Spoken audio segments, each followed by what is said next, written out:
Hi everyone, welcome to my channel. You probably noticed that it is very dark here. We are having some major thunderstorms right now. The weather outside is frightfully bad, and so the good thing is that I put off the meditation until later in the day so that I could be outside and get my 6,000 steps in before the weather went bad. So I did it. I got that done and I'm back here and I have done the meditation. I've written it all out and it's great. So maybe worth the wait. I hope so. But at any rate, I'm going to give these cards a nice shuffle. These are the Gilded Tarot cards. I've been using them for every meditation in this series. And I'm probably going to keep using them because I love them and they are so good. Whoops, let's see. I love them. They are so good. They shuffle wonderfully. They're just beautiful cards. The artwork is phenomenal. And Ciro Marchetti just bang up job on these cards. Just absolutely phenomenal cards. So let me give these good guys a good mix. And then we'll get started. Stop here. Okay. Oh, one. Okay. He wants me to do this. Okay. So I cut the deck. And the word and the card that I got for today is the Knight of Swords. Here we go. The Knight of Swords. He matches my shirt. I've had this card before because I remember the blueness of the skirt like thing on the horse here. So so I've had him before. I love that the sword has like a star at the, it just sort of looks like it's making a star, kind of figure or so. Just a really, really beautiful card. I'm going to look it up here real quick and then we'll get going. Knight of Swords. I just opened right to it. Isn't that amazing? The knight is the only one showing his sword, representing his ability to take fearless action. His sword is raised to an observant owl representing wisdom. The job of the Knight of Swords is to teach us to use discernment, to see things as they really are and have that strength to deal with them appropriately. Since doing so is difficult when we feel highly charged emotionally, it can create feelings of turmoil instead. As a young man, he would be quick-minded, rather serious, and sometimes impatient. He is strong character and can be strangely magnetic, yet sometimes appears insensitive to the feelings of others due to his forthright manner. Okay, so that is the Knight of Swords. I thought I would read it first before I read the meditation because I think there's something in this that might be in the meditation. So that's what I did. So I'm going to go ahead and put the card aside. I'll leave it here so that we can refer back to it if we need to. And I will get started. Today is day number 21 of the Going Deeper meditations. It is May 3rd, 2025. And here we go. And I started out by saying, hallelujah, Australia did it.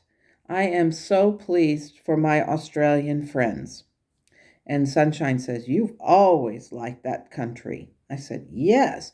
And contrary to some of the creepy crawlies they have there, I still would like to visit. And Sunshine says, the story of the spiders. I said I was meaning the politicians, Sunshine, but you can probably tell that I am full on snark today because I am really happy. Sunshine says, yes, indeed. And you are seeing that things are shifting energetically for the better. I said, everyone seems to be saying that everyone seems to be saying that May will be hell. But I don't feel that way at all. Is it my sense about it off, or do I need to send my magic 8-ball to the in for servicing? Sunshine says, you don't have a magic 8-ball, Yvette, but I can sense the lightheartedness of your analogy. Well, it feels better, as though there's a light at the end of this tunnel, and it doesn't feel like an oncoming train. Sunshine says, the energy is shifting. People are starting to see that things could potentially get better, not because of the outcome of elections, but rather because of the sense that people are prepared for whatever happens. I said, I am feeling like because most of the people are shifting their focus from gloom and doom to something a bit more positive. Like maybe the notion of the humble king was not just something encased in a dream. And Sunshine says, yes, and that brings us to the next group of meditations. Tomorrow it will be a day 1 of something new. I said, something new. I like the way that sounds. Shall I call it something new? Sunshine says, if you want. So what would you like to do to bring in something new? I said, I'm not sure. It feels rather like the movie, the more things change, the more they stay the same. It feels weird to say so, but somehow it really feels like it is something new, even if it's continuing this. I feel new, a sense of feeling refreshed. Now that I understand that it does not matter what other people think, that I am in this place where I can say it is what it is, and I am going to continue. And Sunshine says, so call it something new, because each new day it is something new. It is not about going through the same feelings or the same thoughts, that exploring something that expands beyond what you originally thought. I said, today I am feeling a good sense of things. I started learning a new mode on ham radio, and then I heard an intuitive mention ham radio during a reading. And Sunshine says, it is a form of preparation. Things will not be easy. The U.S. is being isolated by extremism, and the people are suffering. But the people are filled with resiliency. This becomes the one element that will enable them to come through everything. The more the extremists see that their ideology belongs on the dustbin of history, the more they will try to hold on to the power that they have. Remember, in the metaphor of the humble king, he showed or proved himself to be popular because the ideas he held tightly to were of the people. He did not have to threaten, belittle, or scare the people. He simply was what he was. This becomes a dynamic concept of a true leader. I said, what embodies a true leader? And Sunshine says, what do you think? I said, compassion, being able to see things through another's eyes. And Sunshine says, yes, you embodied that several weeks ago when you felt empathy for those who were being mistreated. The genuine essence of a leader does not liken itself to winning elections or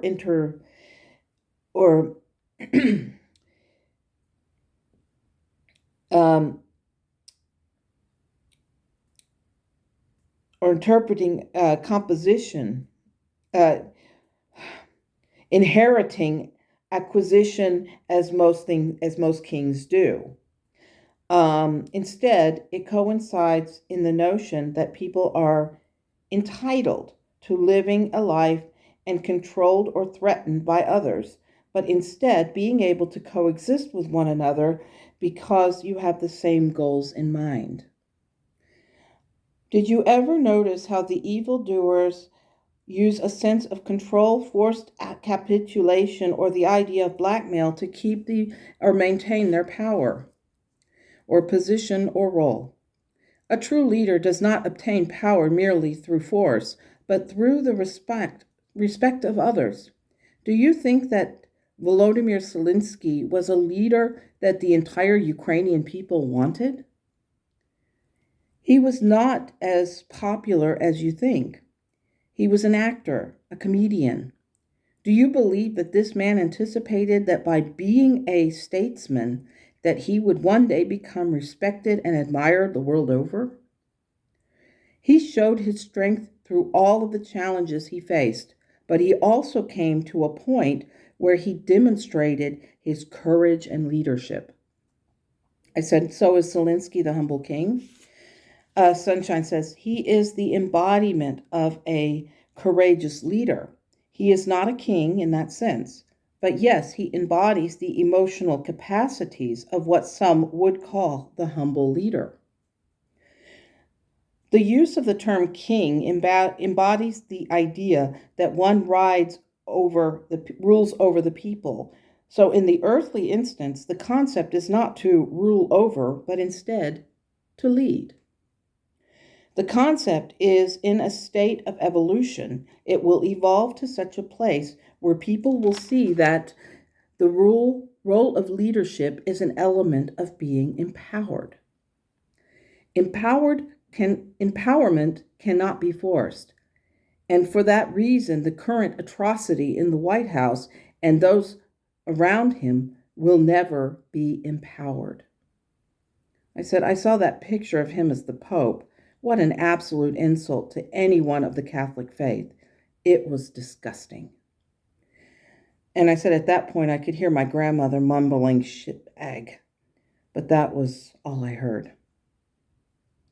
And Sunshine says, far be it from me to disagree with your grandmother, but the act of using a legacy of a man who was as humble and good and posting another's face over it is an atrocity.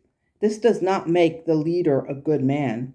It makes him a usurper of that, which is noble and good in the world. It is not his place to even try to build themselves up to that of greatness. The notion of greatness does not liken itself to the ego. Screaming that a man is great lies in the actions of said man. The leader of Germany in 1933 thought he was a great man too, but the history books called him a monster, the face of evil and darkness. They will also call this man the same. People in today's world will remember. They are starting to remember that the idea of leadership and power is not contrived in force. It is shown by how much love and compassion one holds. I said, yes, but these people who claim to love Jesus are the same ones who are willing to harm others who are not like them. They are revering a false prophet. And Jesus comes in and says, the false prophet was something I warned people about. I said they didn't listen. When they one day meet you, I think that is when they will be forced to realize it. And Jesus said, not forced. I never forced anything on anyone, but I see what you are saying. It was for that reason I fed the humble king into your consciousness. I said, you did that? And Jesus said, indeed, I did. You compared it to a parable, which is in essence what it was. Would you like me to tell you the story? And I said, oh, please. It was said that throughout, and Jesus begins, he says, it said that thousands of years ago, a young king lived in a shining castle. This man was spoiled and unkind. And I said, that sounds like the prince in Beauty and the Beast. Yes, Jesus continues. He learned his heart was cold, and he used his sadness as an excuse to tax the people until many of them starved. He did not recognize that his actions would have a massive impact on those around him. But he did not care. In the walls of his castle he stocked it with many things, the jewels from the Orient, gold coins, furs and riches beyond anyone's expectations. One day, a lone merchant came upon the castle and regarded the king, who was seated in opulence on a golden throne. All around the throne room, the signs of wealth were visible to anyone who came in. As the merchant came into the room, he regarded the king through bemused eyes. "I am a lone merchant," he said. "I have come to offer my taxes to you, your majesty." As the small pentacles fell from the merchant's hands, the king noticed the small band of gold on the man's finger. "What is that?" the king asked crossly. "This ring belongs to my daughter. She gave it to me when I journeyed away from home." The king watched as the man removed the small band from his finger in order to show him the small golden ring. What he did not expect was for the band to fall to the floor and fade away, as if it never had existed. "What is this? A trick?" the king demanded of the merchant. The man shook his head. "It is not a trick, your majesty," he replied. "My daughter has told me that the moment this ring leaves my finger, it will vanish." "Why?" asked the king. "Because the ring is the sole connection to my daughter." He raised his head, and much to the king's surprise, the ring was once again on his finger. "You are deceiving me," the king shouted, and called for his guards to imprison the man. As the guards led the man out of the room, a gray shadow filled the room. Seconds later, a young woman entered, and through unhappy eyes, she regarded the king. "What have you done with my father?" she asked, her voice small, as she made her way over towards the spot on the floor. She stood to the left of the throne, her eyes filled with sadness as she regarded the king. Instead of bowing to him or regarding him with adoration, her gaze was filled with contempt. She did not seem to care if the king would do to her what was done to her father. It did not matter to her at all. She sat down on the floor, not on the rug, but on the cold stone floor. As her legs curled beneath her frail body, something happened. Like the ring that had disappeared when her father had removed it, so too did she disappear. Her entire form had vanished in a ring of light. I said, "What did the king do?" And Jesus continued, "He gasped and demanded that everyone search for the girl. He then commanded that her father be brought to him. When the guards returned to the cell, a simple note was on the ground in the place where the merchant had been. On the slip of paper, the words, "Through a simple act of love, you will find humility." As the guards brought the paper to the king, and he read those words, a sense of anguish filled him. Suddenly, he understood what the merchant and his daughter were trying to tell him. Riches and gold will never bring joy. The acquisition of objects will never erase the pain of an empty heart. The essence of salvation is embodied in love of others, love of self, and when people cannot share that emotion with others, then the truth is they had failed to love themselves. The king, in recognition of this, moved his throne to the place where the girl had seated herself, not on the rug, but on the bare, cold stone floor.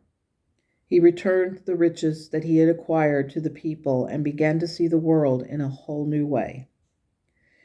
Yvette, the dream you had and what you saw was the king after he had learned that valuable lesson. With humility comes redemption, and with redemption comes forgiveness, not just of others, but also of self. The humble king learned to be humble. He learned to accept and care for others from that moment on. When people see him, they no longer see him for what he was, but instead for what he chose to be. There is a significance to the dream, not just to understand this as a story, but to embrace the notion that regardless of the traumas of the past, one can move forward to a future that is bright and filled with light. I said, that truly is a story about bravery and humility. And Jesus said, yes. Now what you do with that is a choice you must make. I believe you have done right in sharing it. I said, thank you. What a great way to end this series of meditations. And Sunshine says, indeed, enjoy this moment. And I said, I will. Jesus, thank you. I'm so blessed by your wisdom. You truly know how to drive a point home. And that is a beautiful story.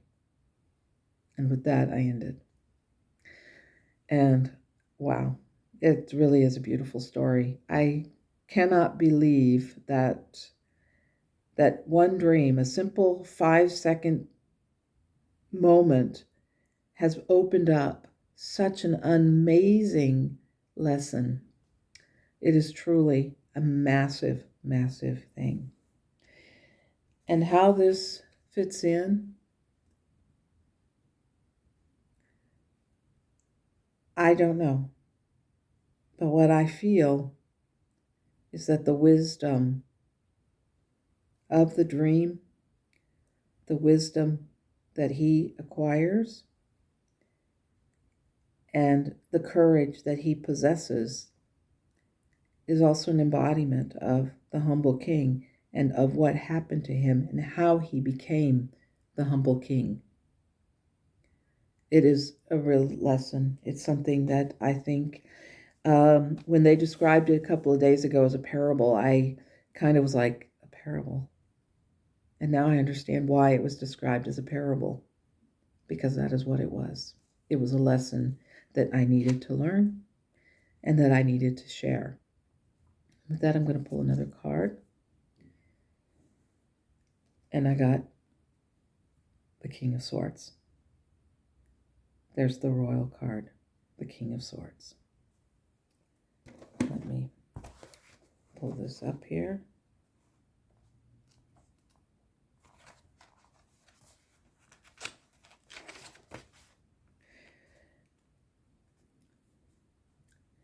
The King of Swords' throne sits in his element of air.